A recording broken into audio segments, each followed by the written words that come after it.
La pintura mexicana moderna comienza con Diego Rivera, José Clemente Orozco, David Alfaro Siqueiros, Jean Charlot, Roberto Montenegro, Alba de la Canal y los demás muralistas. Pero este primer período no puede reducirse a esta expresión artística, aunque fue marcado por la pintura mural. Muchos de estos artistas fueron también pintores de caballete, cultivaron el óleo con talento, el grabado y otras formas artísticas, incluso la escultura. La aparición de un nuevo grupo de artistas hacia 1930, Rufino Tamayo, Manuel Rodríguez Lozano, Carlos Mérida, Julio Castellanos, María Izquierdo, Frida Kahlo y otros, significó una ruptura en el movimiento iniciado por los muralistas. Como siempre ocurre en la historia del arte, esta ruptura fue también, a su manera, una continuidad. ¿Por qué hubo esa ruptura? Un estilo de llama termina siempre por devorarse a sí mismo. Repetir a José Clemente Orozco hubiera sido una insoportable mistificación. El nacionalismo de Diego Rivera tendía a convertirse en mera decoración y superficie pintoresca. El dogmatismo de Alfaro Siqueiros implicaba un inaceptable sometimiento de la libre inspiración de los artistas a la estética del llamado realismo socialista, que nunca fue muy realista y tampoco socialista.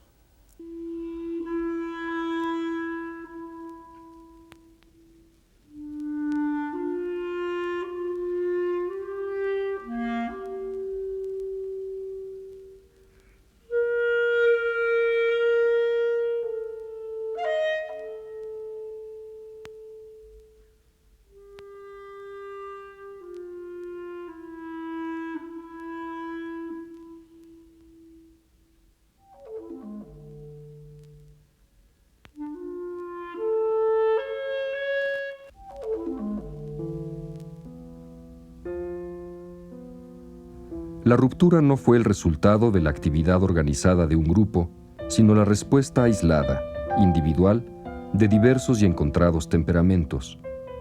Nada más alejado de la constante búsqueda e invención de Carlos Mérida y Jesús Reyes que la lenta maduración de Julio Castellanos. Nada más opuesto a la poesía explosiva de Frida Kahlo que el mundo sonámbulo de Agustín Lazo.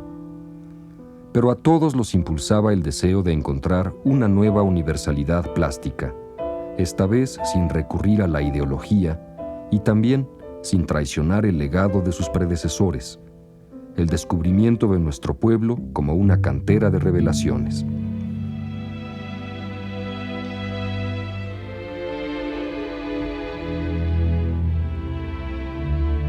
Rufino Tamayo es uno de los primeros que se rehúsan a seguir el camino trazado por los fundadores de la pintura moderna mexicana.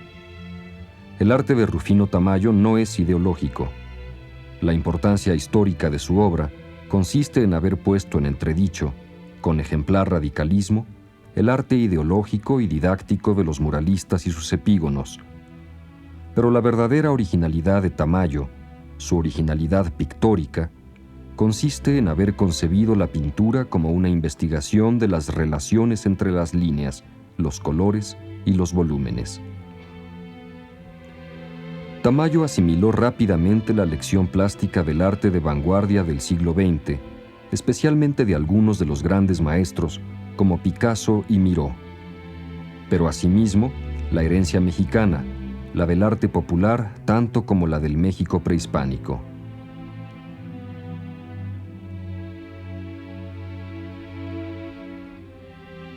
Tamayo es riguroso y se ha impuesto una limitación estricta. La pintura es, ante todo y sobre todo, un fenómeno visual. El tema es un pretexto. Lo que el pintor se propone es dejar en libertad a la pintura. Las formas son las que hablan, no las intenciones ni las ideas del artista. La forma es emisora de significados. Las ideas y los mitos, las pasiones y las figuras imaginarias, las formas que vemos y las que soñamos, son realidades que el pintor ha de encontrar dentro de la pintura, algo que debe brotar del cuadro y no algo que el artista introduce en el cuadro.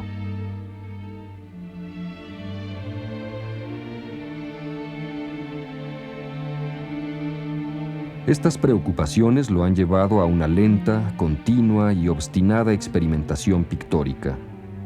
Investigación del secreto de las texturas, los colores y sus vibraciones. Exploración del color. A medida que usamos un menor número de colores, dijo alguna vez a Paul Westheim, crece la riqueza de las posibilidades. Es más valioso, pictóricamente hablando, agotar las posibilidades de un solo color que usar una variedad ilimitada de pigmentos. Se dice y repite que Tamayo es un gran colorista.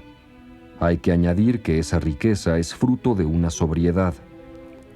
Para Baudelaire, el color era un acorde, una relación antagónica y complementaria entre un color cálido y un frío. Tamayo extrema la búsqueda, crea el acorde dentro de un solo color. Obtiene así una vibración luminosa de resonancias menos amplias, pero más intensas.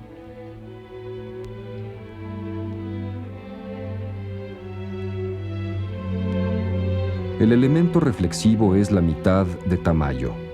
La otra mitad es la pasión. Una pasión contenida, ensimismada, que jamás se desgarra y que nunca se degrada en elocuencia. Esta violencia encadenada, o más bien desencadenada sobre sí misma, lo aleja y lo acerca a un tiempo del expresionismo. Tamayo, la pasión que distiende a las formas, la violencia de los contrastes, el humor, la energía que anima a ciertas figuras, la exaltación brutal del color, la rabia de ciertas pinceladas y el erotismo sangriento de otras, las oposiciones tajantes y las alianzas insólitas.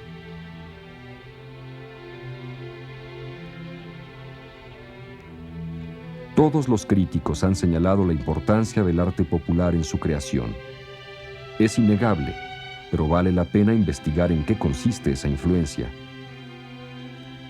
La relación entre Tamayo y el arte popular debe buscarse en el nivel más profundo, no solo en las formas, sino en las creencias subterráneas que las animan. El arte popular mexicano ha sido un canal de transmisión que une a Tamayo con el mundo de su infancia. Su valor es afectivo y existencial. El artista es el hombre que no ha sepultado enteramente a su niñez.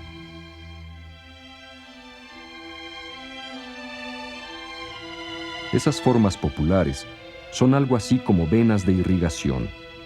Por ellas asciende la savia ancestral, las creencias originales, el pensamiento inconsciente, pero no incoherente, que anima al mundo mágico.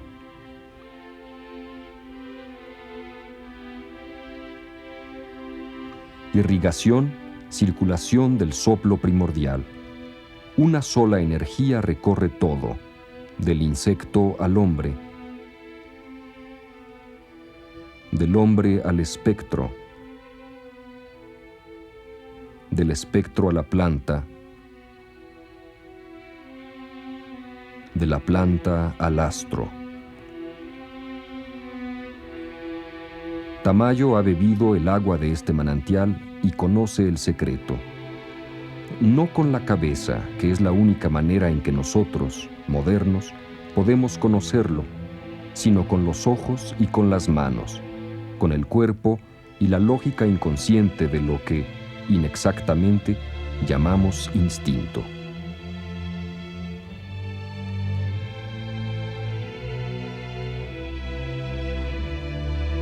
Además del arte popular, el del antiguo México. La comprensión del arte precolombino no es un privilegio innato de los mexicanos. Es el fruto de un acto de amor y reflexión, como en el caso del crítico alemán Paul Westheim, o de un acto de creación, como en el del escultor inglés Henry Moore.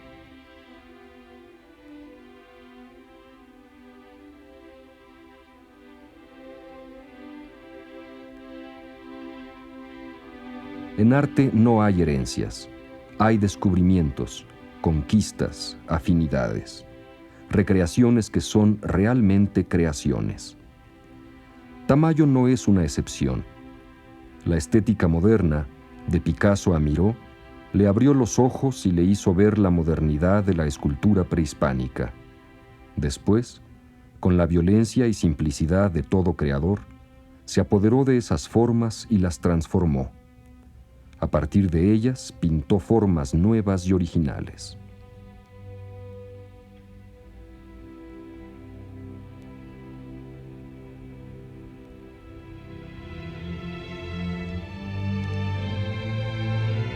Si se piensa en los dos polos que definen a la pintura de Tamayo, el rigor plástico y la imaginación que transfigura al objeto, se advierte inmediatamente que su encuentro con el arte precolombino fue una verdadera conjunción.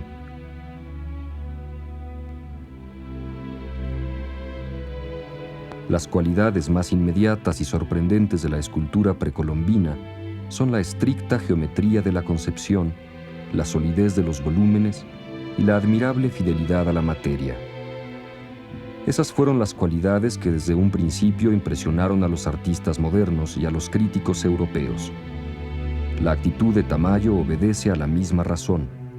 La escultura mesoamericana, como la pintura moderna, es ante todo una lógica de las formas, las líneas y los volúmenes.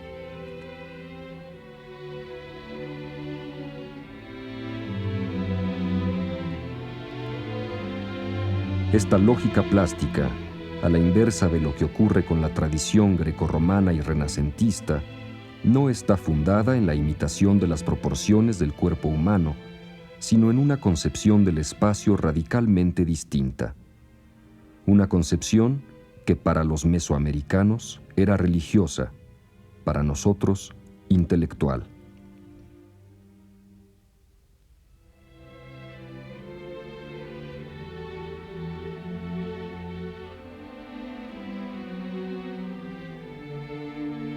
La tradición mesoamericana le reveló algo más que una lógica y una gramática de las formas. Le mostró que el objeto plástico es un emisor de alta frecuencia que dispara significados e imágenes plurales. Doble lección del arte prehispánico. Primero, la fidelidad a la materia y a la forma. Para el azteca, la escultura de piedra es piedra esculpida. Después, esa piedra esculpida es una metáfora, geometría y transfiguración.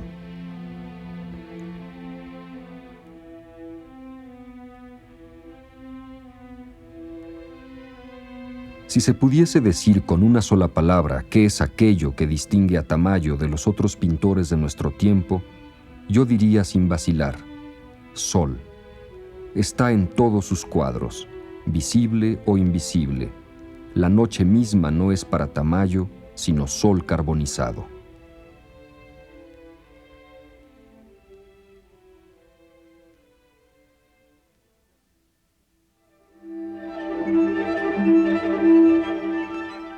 Como ya dije, entre 1930 y 1940 aparece una reacción frente al muralismo. El nombre de Tamayo es central, pero no es el único. Un grupo de pintores, cada uno por su cuenta y sin ningún propósito de escuela, explora otras vías. Carlos Mérida, Jesús Reyes Ferreira, Agustín Lazo, Alfonso Michel y otros más, entre los que se encuentran dos notables mujeres, Frida Kahlo y María Izquierdo. La pintura mexicana está viva gracias a esos heterodoxos. Con ellos se inicia otra tradición. No podía ser de otro modo. El arte es aventura, exploración y a veces descubrimiento. La única herencia artística que concibo es aquella que es un punto de partida, no un asilo para gente cansada. Los muralistas no tuvieron discípulos, tuvieron algo mejor, contradictores.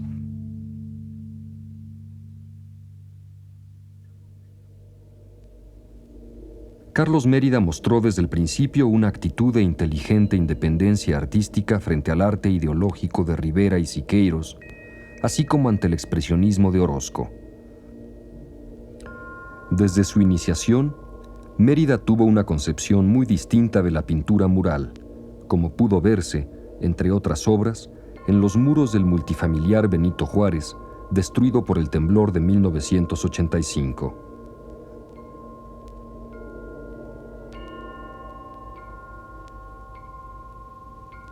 Gran conocedor de las vanguardias europeas, tanto como del arte precolombino, especialmente del maya, Mérida era de origen guatemalteco. En su obra presenciamos la conjunción, casi siempre feliz, de estas dos tradiciones, la del arte universal del siglo XX y la prehispánica.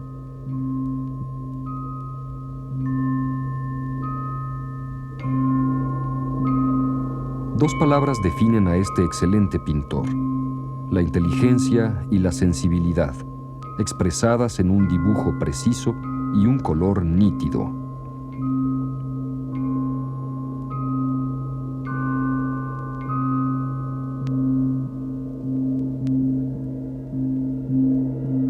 En el polo opuesto de Mérida, vanguardista decidido, se encuentra el temperamento clásico de Julio Castellanos. En el breve ensayo que Javier Villaurrutia le dedicó, señala con acierto las huellas de dos grandes pintores europeos en la obra de Castellanos, la de Picasso y la de Ingres. En efecto, el Picasso que interesó a Castellanos es el del período llamado neoclásico, es decir, el Picasso influido precisamente por Ingres. Cada artista, decía Gide, tiene las influencias que merece, y Castellanos mereció plenamente las suyas. Fue un excelente dibujante como Ingres y Picasso.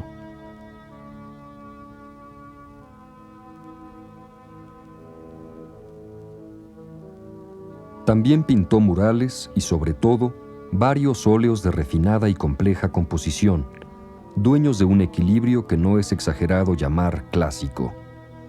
Entre esos cuadros sobresale una pequeña obra maestra, El Día de San Juan.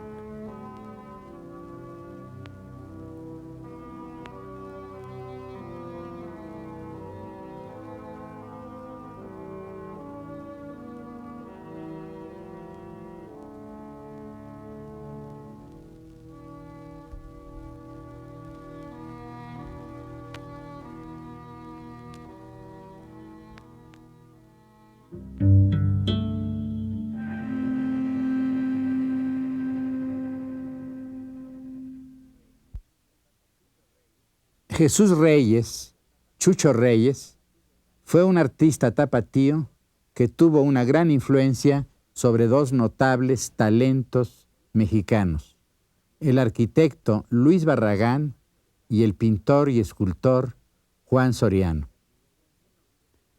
Hace muchos años, en 1946, cuando vivía en París, el escritor Rodolfo Usigle y yo hicimos una visita a Pablo Picasso en su estudio del Quai de Gran Agustán.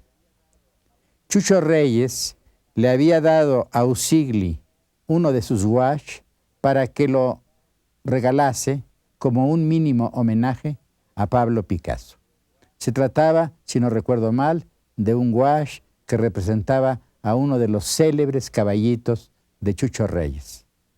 Picasso vio el pequeño cuadro de Reyes y nos dijo: este joven tiene mucho talento.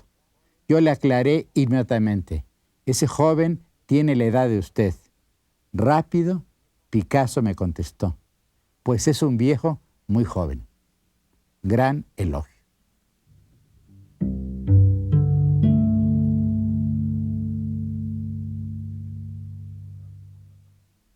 Este período es memorable por la aparición de dos mujeres que fueron dos grandes artistas, Frida Kahlo y María Izquierdo.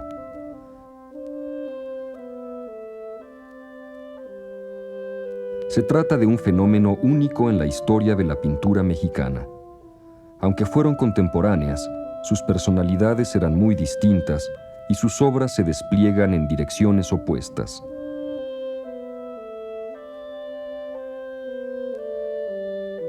Las dos son deudoras del surrealismo, Frida de Dalí y María de Quirico. Asimismo, ambas mostraron predilección por los temas mexicanos.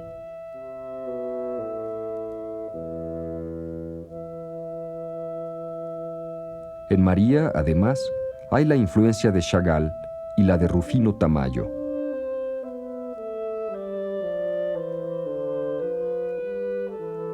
En Frida, la tradición académica fue determinante.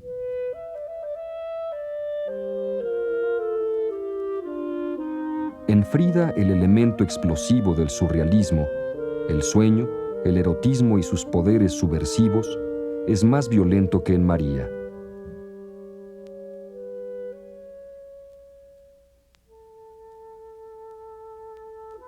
En la pintura de Frida, el dibujo y la composición revelan al artista culto que ha pasado por la academia.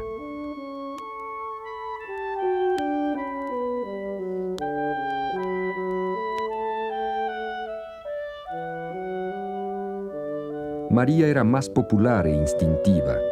Su dibujo es impreciso y su composición es ingenua, pero su visión es más directa y poderosa.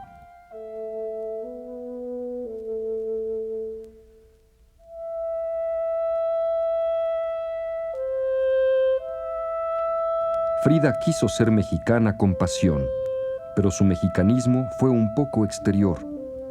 Lo que cuenta en ella es el genio poético, esa extraña alianza de fantasía y de humor que cautivó a Breton cuando en 1938 vio el famoso cuadro de Frida, Lo que el agua me ha dado.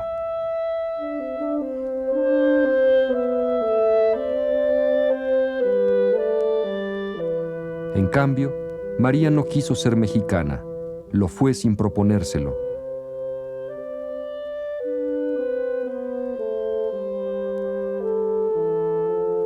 Hay más vuelo en Frida, pero hay más tierra en María.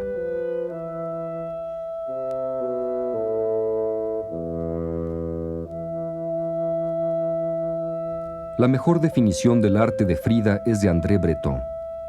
Su pintura es una bomba envuelta por una cinta de seda. Sí, una cinta bordada, azul o rosa, una cinta en la que una niña perversa ha escrito, con una caligrafía de pájaro, un mensaje de palabras aladas y punzantes.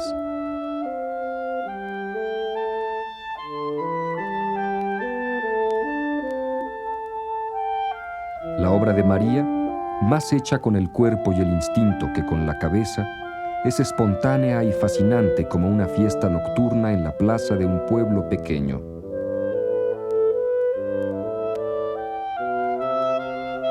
En María triunfa el color. Sus rojos y amarillos son solares. Sus verdes son vegetales. Sus ocres son de tierra. Sus azules de agua y cielo.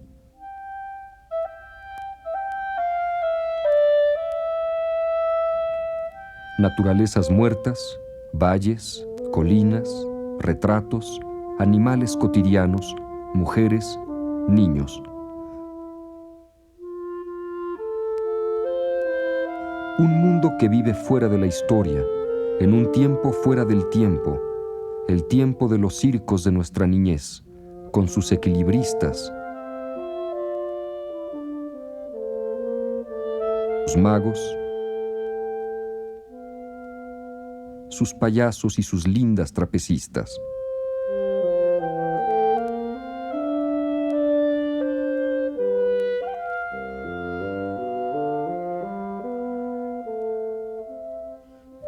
El tiempo de la placita con su kiosco, su iglesia y su corro de fresnos. El tiempo de los caballos y las vacas y los toros en el valle rodeado de colinas.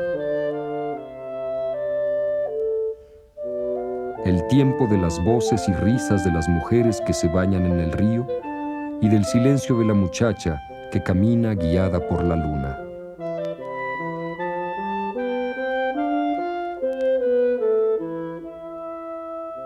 María Izquierdo o la realidad más real, no la de la historia, sino la de la leyenda.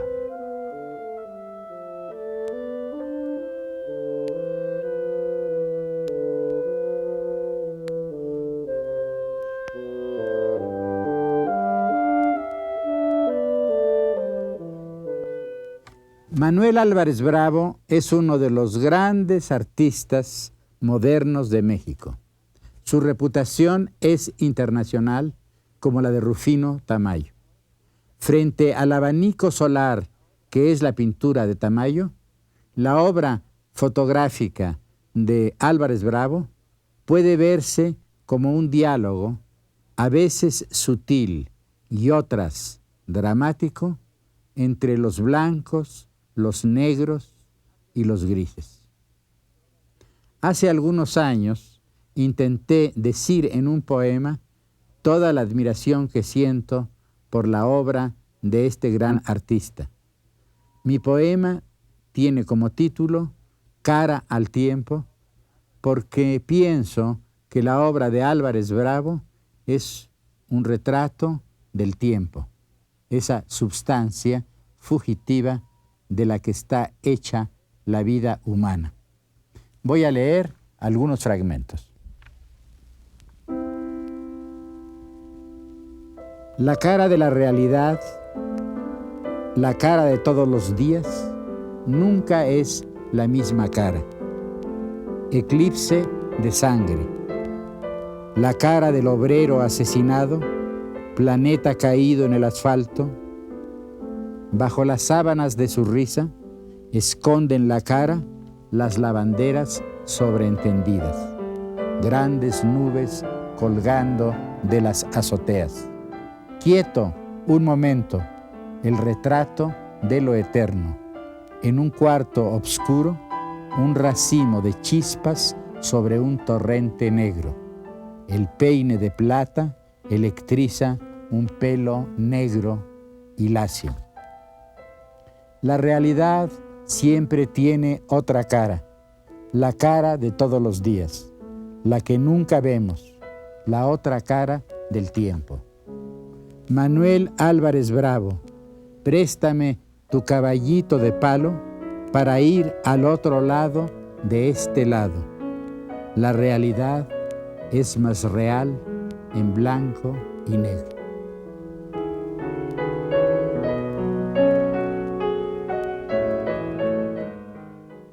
Hacia 1950 aparece un nuevo grupo de artistas mexicanos.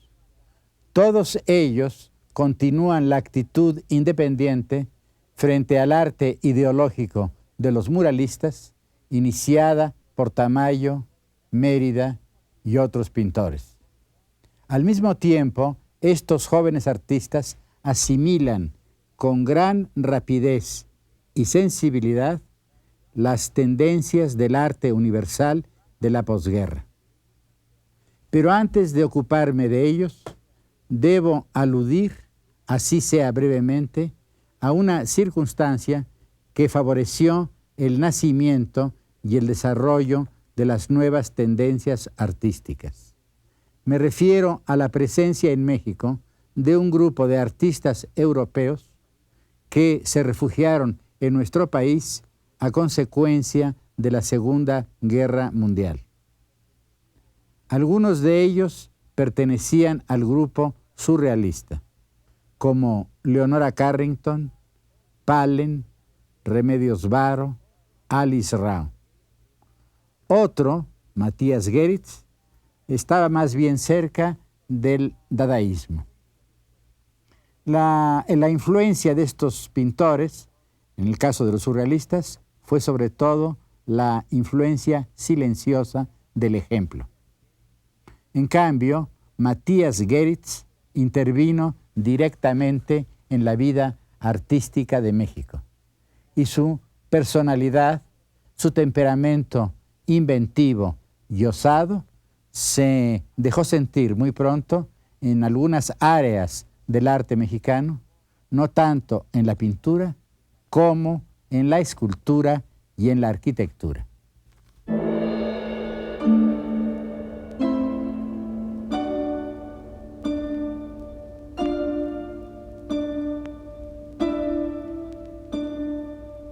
El pintor austriaco Wolfgang Palen se estableció en México durante la guerra y aquí murió, en 1959. Perteneció al grupo surrealista, se interesó en el arte antiguo de México y publicó una revista, DIN, que fue un lugar de encuentro entre el pensamiento científico y las teorías artísticas de la vanguardia.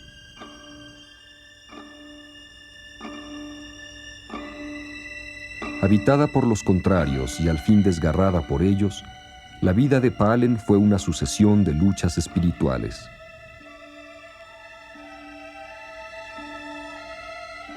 Fascinado por los infinitos de la física moderna y por un paisaje de antepasados totémicos, el pintor cae en el centro inmenso del Ágata, en la soledad de la noche cósmica o en el torbellino petrificado de un caracol marino.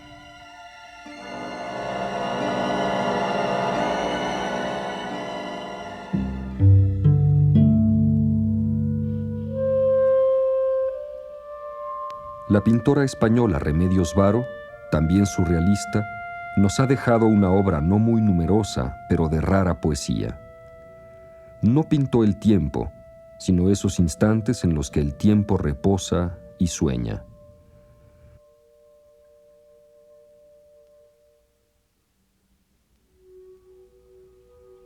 En su mundo de relojes parados oímos el fluir de las substancias, la circulación de la luz,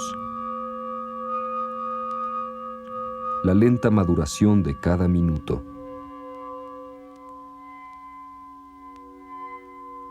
Sus cuadros son navegaciones en el interior de una piedra preciosa, tiempo cristalizado.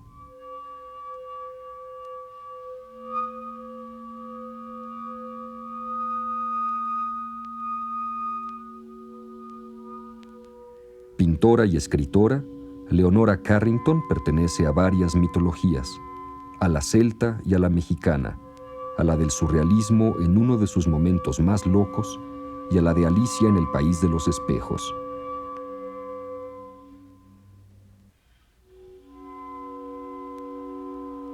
No es una poeta, es un poema que camina, sonríe, abre los ojos y los cierra, abre un paraguas que se vuelve un pájaro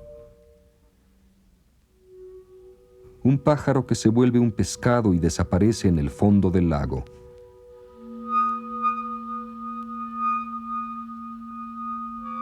Los cuadros de Leonora son enigmas musicales. Debemos oír los colores y bailar con sus formas, sin nunca tratar de descifrarlos. No son cuadros misteriosos, sino maravillosos.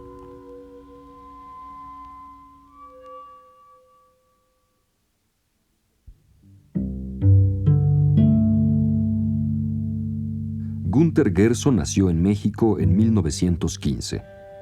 Pasó su niñez y parte de su juventud en Europa. Regresó a nuestro país en 1942 y entonces empezó a pintar, apartado de las tendencias que imperaban en ese momento. Condición de pájaro solitario, que es la de las almas contemplativas, según San Juan de la Cruz. En cada cuadro de Guerzo hay un secreto. ¿Qué hay detrás de la presencia?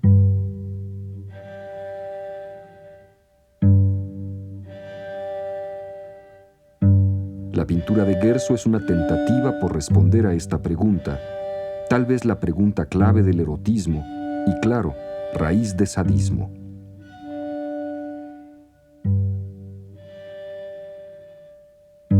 Violencia, pero en el otro extremo, la geometría, la búsqueda del equilibrio.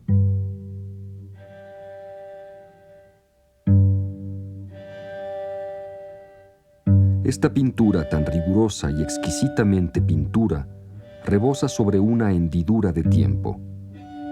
Geometrías de fuego y hielo construidas sobre un espacio que se desgarra.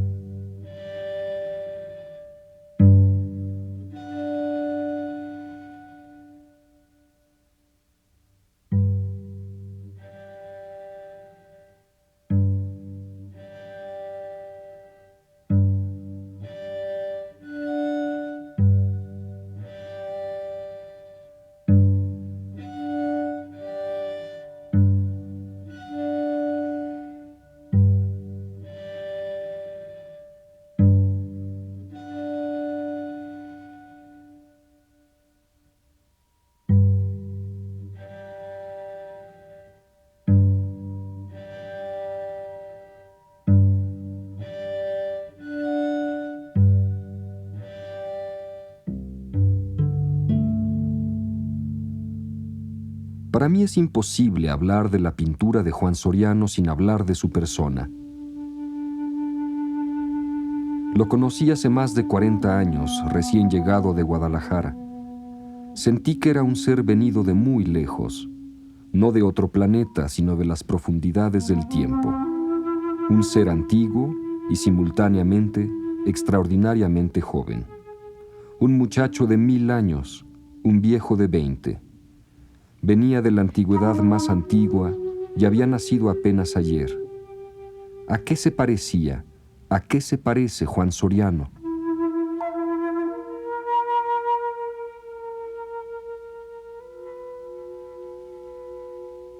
No es difícil saberlo. Soriano se parecía y se parece al cohete. Es un disparo que perfora el cielo nocturno, una centella que rasga la sombra, una exhalación que asciende y se deshace en una lluvia de astros diminutos de todos los colores que arden, brillan y caen en la vasta noche del origen.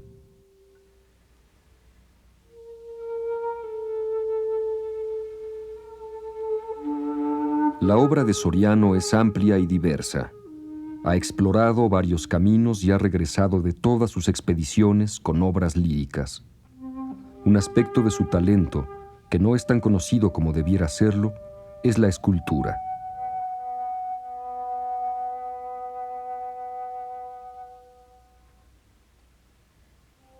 Soriano está fascinado por la vida en todas sus manifestaciones, y de ahí que sea un notable retratista. Este amor a los seres vivos lo ha llevado a frecuentar con rara maestría y ternura la pintura de animales, algo excepcional en nuestra tradición.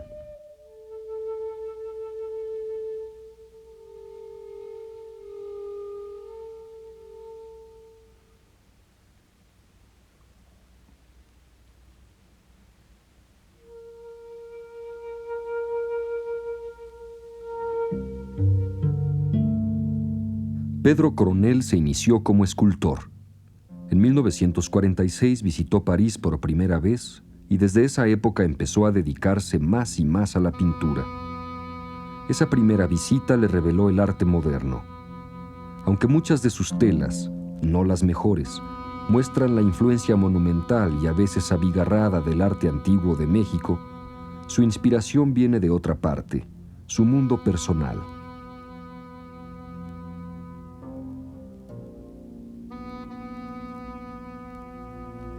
Sus mejores cuadros no se parecen al arte antiguo ni al popular. son una resurrección, una convocación de fantasmas.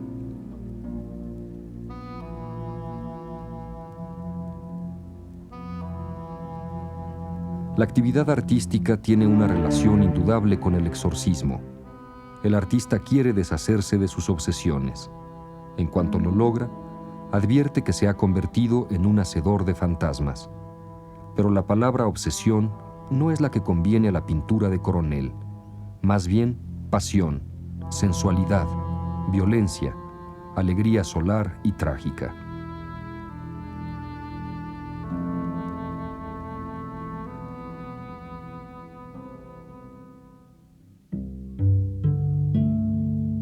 Entre 1960 y 1970, Manuel Felgueres, escultor y pintor, realizó una poderosa obra mural. Algunas de esas composiciones son notables tanto por sus dimensiones como por el rigor y la novedad de la hechura.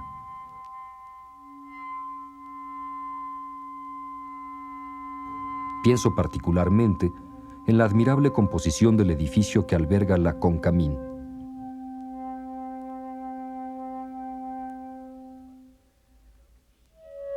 Vasto e intrincado juego de palancas, tornillos, ruedas, tornos, ejes, poleas y arandelas.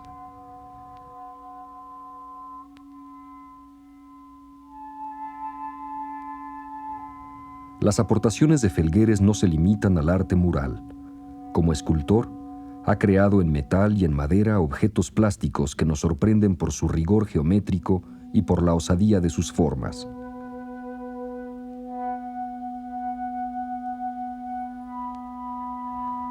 En su pintura de Caballete, encontramos las dos potencias que definen al arte de Felgueres: una inteligencia enamorada de la geometría y una pasión que transforma las simetrías.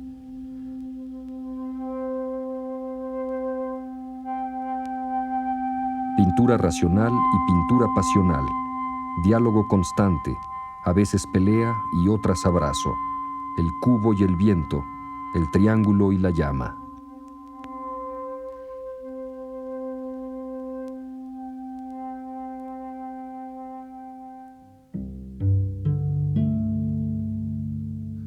La pintura de Gironella sostiene un diálogo con ciertas obras del pasado: Velázquez, Valdés Leal, Antonio Pereda, Solana, Picasso, Monet. Tal vez es inexacto llamar diálogo a esta relación, más cercana a la pasión erótica que la conversación. Una pasión que asume, como todas las grandes pasiones, las formas antiguas de la adoración y del vituperio, el incienso y el escupitajo. La pintura concebida como un ritual sacrílego.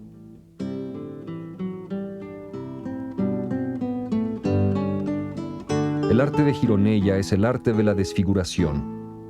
Es un arte que desciende directamente de Valle Inclán, Gómez de la Serna, Buñuel. El desfiguro es el disparate en pintura, como el esperpento es el disparate literario. El disparate es, más que un estilo, una rebelión. Es el disparo del hombre contra su destino disparatado y contra el gran disparate en que terminan nuestros disparates, la muerte. Pero la muerte también es vida, y por esto la muerte aparece en la pintura de Gironella con los atributos radiantes y sombríos del cuerpo femenino. La mujer es la gran donadora de la vida y de la muerte. Toda la pintura de Gironella puede verse como una desfiguración y una transfiguración de ese gran misterio.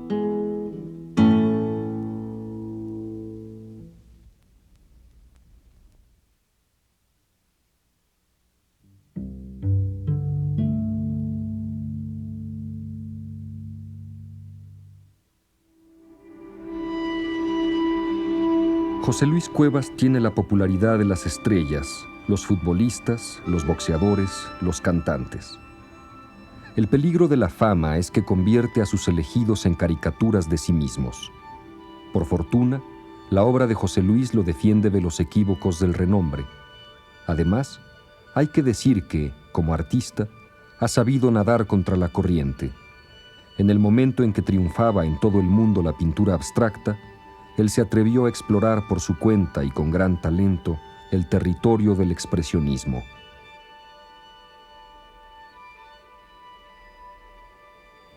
Ahora, 30 años más tarde, el neoexpresionismo se ha convertido en la tendencia a la moda en las galerías de Nueva York.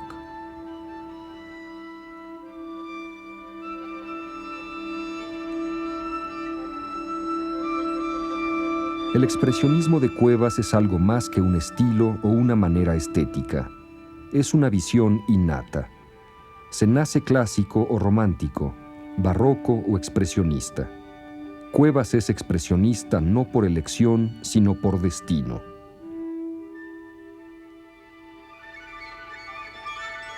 Hay artistas que nos piden un juicio crítico. Otros provocan nuestro entusiasmo. Yo escribí en homenaje a Cuevas un poema del que desprendo estas líneas.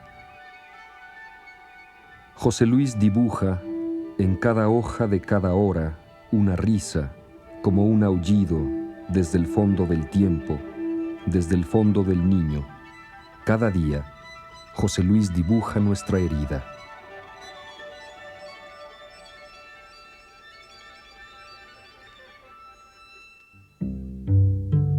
La obra pictórica de Vicente Rojo es, a un tiempo, vasta y rigurosa.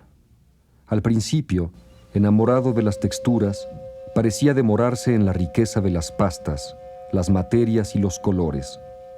Después, la materia se hizo línea y las líneas construyeron objetos geométricos.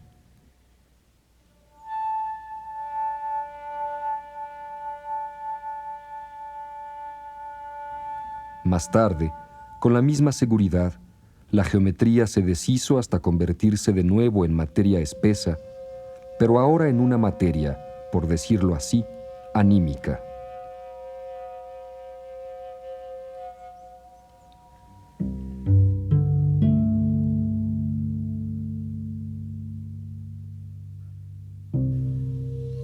Brian Nissen, pintor de origen inglés pero incorporado al arte de México, es un inventor de formas sólidas que de pronto, arrebatadas por un soplo entusiasta, se echan a volar, súbito polen multicolor.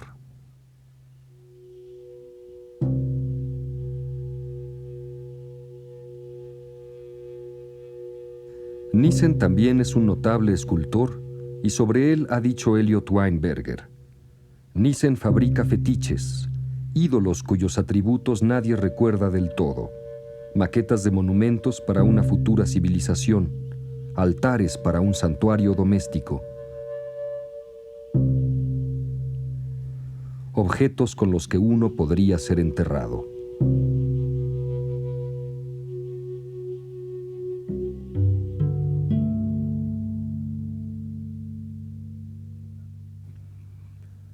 Como Tapies y otros artistas modernos, Antonio Peláez ha sentido la fascinación de la pared. En su caso no se trata de una predilección estética, sino de una fatalidad psíquica. Como todo artista auténtico, Peláez ha transformado esa fatalidad en una libertad, y con esa libertad ha construido una obra.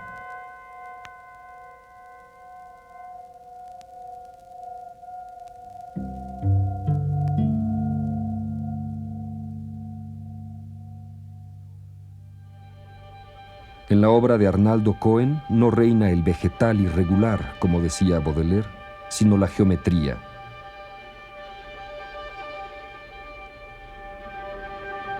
Cubos, esferas, conos, sombras, poliedros. No un paraíso natural, sino geométrico.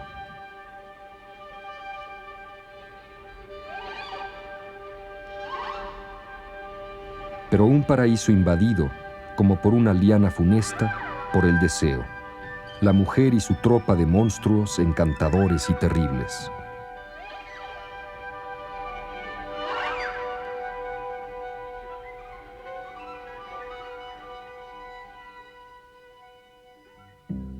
Cierra este período Francisco Toledo, pintor, grabador y escultor.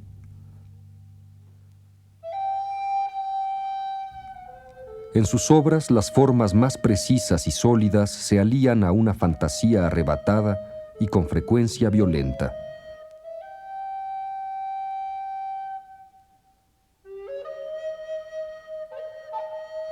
El deseo tiene garras, colmillos, uñas y pinzas.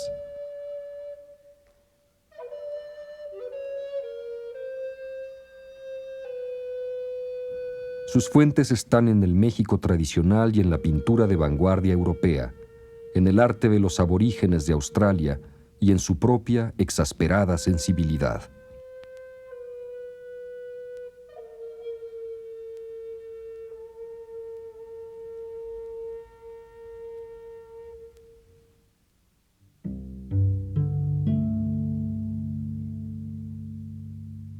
Estos programas dedicados al arte de México llegan a su término. Si vuelvo el rostro hacia atrás, me doy cuenta de sus lagunas y de sus omisiones. Pero yo no me propuse hacer una historia objetiva del arte de México, sino expresar algunas admiraciones y simpatías. No hablé de todos los artistas que son, sino solo de aquellos que, por esta o aquella razón, en este o en aquel momento, me movieron a escribir. En el período contemporáneo hay ausencias notables. Ricardo Martínez, Anguiano, Blady, Rafael Coronel, Corsas y otros. Repito, no intenté una historia o una crónica del desarrollo del arte en México. Quise expresar algunas admiraciones, algunas afinidades. Mis juicios no son realmente juicios, son la expresión de mis entusiasmos y de mis simpatías. Tampoco he hablado de los jóvenes. El movimiento juvenil pictórico de México es importante, pero yo no me siento con autoridad para hablar de obras en gestión. Esta es una labor que deben realizar los críticos jóvenes.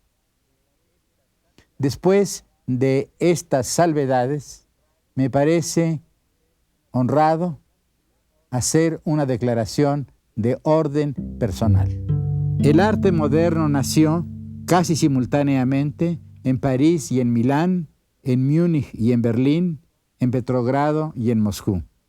Este movimiento conquistó a los otros continentes. En 1913, por ejemplo, se celebró en Nueva York una gran exposición, Armory Show, en la que los artistas europeos de vanguardia, desde Picasso y Matisse hasta Picabia y Marcel Duchamp, mostraron sus obras por primera vez fuera del viejo continente. Sin embargo, hubo que esperar más de 30 años para que el arte norteamericano se desprendiese del europeo y dejase de ser un mero reflejo provincial. Lo mismo sucedió en otras partes. La excepción fue México. Aquí surgió, hacia 1920, un arte moderno con caracteres propios e inconfundibles. Los distintos centros del arte moderno se extinguieron poco a poco. Primero en Rusia, después en Italia y Alemania. Finalmente, la Segunda Guerra Mundial acabó con París, el último y más importante foco de la vanguardia universal.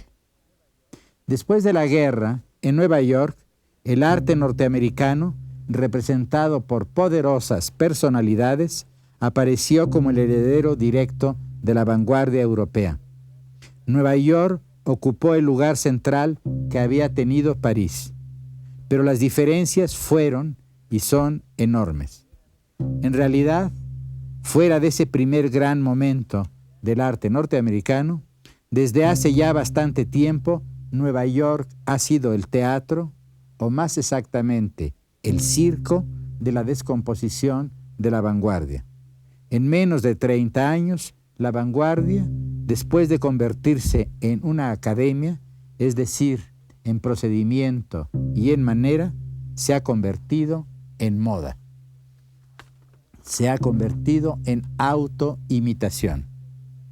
A la degeneración estética corresponde la transformación de la obra de arte en objeto de especulación financiera.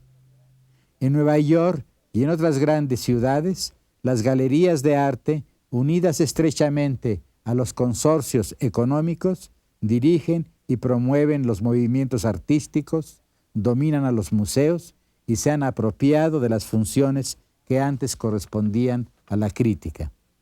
La gran rebelión del arte y la poesía comenzó con el romanticismo. Un siglo y medio después, los artistas han sido asimilados e integrados en el proceso circular del mercado. Son un tornillo más del engranaje financiero. La única manera de rebelarse contra la dictadura impersonal del mercado financiero es crear centros nacionales de arte. La creación artística ha sido, en todas las épocas, rebelde, lo mismo ante la uniformidad que ante la centralización. La creación artística es por esencia universal, de modo que yo no predico un nacionalismo anacrónico. Siempre he creído que las artes traspasan todas las aduanas, todas las fronteras y todas las limitaciones. Pero también creo que el arte es, ante todo, una actitud independiente e individual frente a la vida. El remedio que propongo es de difícil aplicación, pero me parece que es la vía de la salud. Si México va a ser otra vez una gran tierra de arte, tiene que convertirse en un centro independiente como lo fue en la década de 1920 y después en 1930 y 1950. En el pasado reciente, el Estado fue el gran protector de las artes. Hoy, esta tarea le corresponde a la sociedad entera, a todos nosotros.